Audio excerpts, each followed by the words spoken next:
It's Terry here, and for part 10 of the Java CZ project, there's 3 main things that I needed to get done that I've been working on. Now obviously the first one is the seat, and the second one is the right type of handlebars, and then also there's the shock absorber. Now the travel limiter needs setting correctly on there as well, so I've done that. And then the other thing is what's to come, the ideas I've got for part 11. So this is the seat anyway. So obviously it's been covered and all that, and as you can see underneath there's 2 bolts. So obviously I just drilled a couple of holes, put 2 bolts in, and then welded the heads on the inside. But I think we'll put the seat on now anyway and try it out, because I'm looking forward to this, because this is the first opportunity I've had to actually sit on it properly with the seat. So we'll put that on now. Right, so I've bolted the seat on then, but before I try it out there's a few other things I just want to show you. We'll start down here. Now the one thing I've had to do, I've had to change the travel limiter in here to suit this bike. So I took the shock off, removed the spring, and then I refitted this damper unit, obviously without the spring. And what I was able to do then is raise the rear of the bike up till it gets about 1/4 of an inch from the back of the seat. And then I was able to mark this damper rod here, and then I could work out what size travel limiter I needed to fit. So I mean, I've done that now, so that's all fine.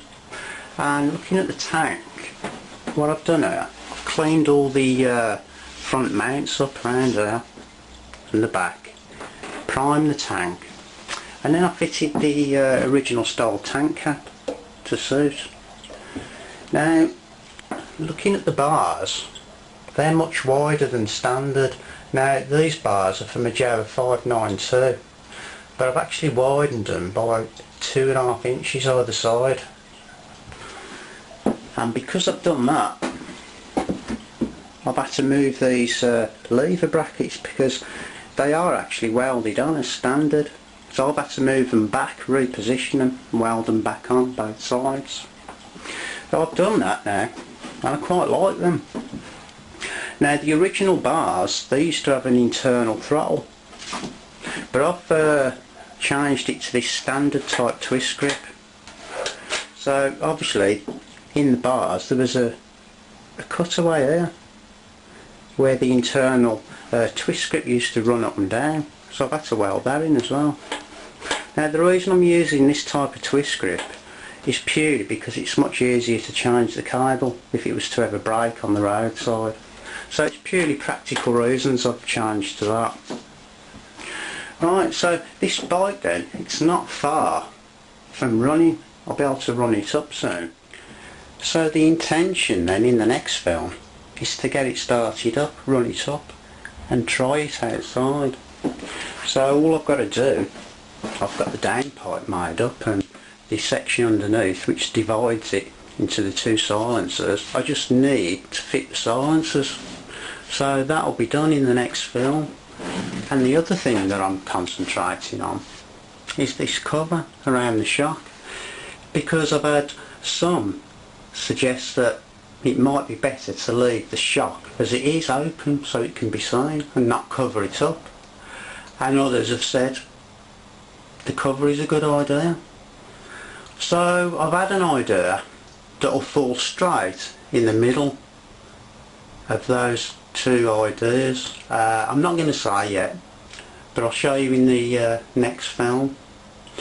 But for now I am actually going to sit on it so you can get a good feel for the riding position. Right, so this is the first opportunity then I've had to actually sit on it, see what it feels like, the riding position and that.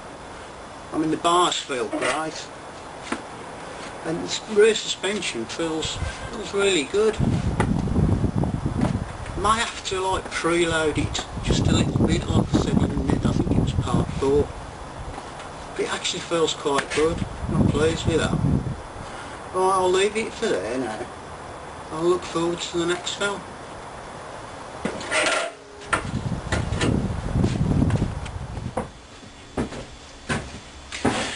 So I am looking forward then to the next film where I'm actually going to run the bike up. I'm really looking forward to that. But that's not going to be till the new year. So this film now is the last one, 2010.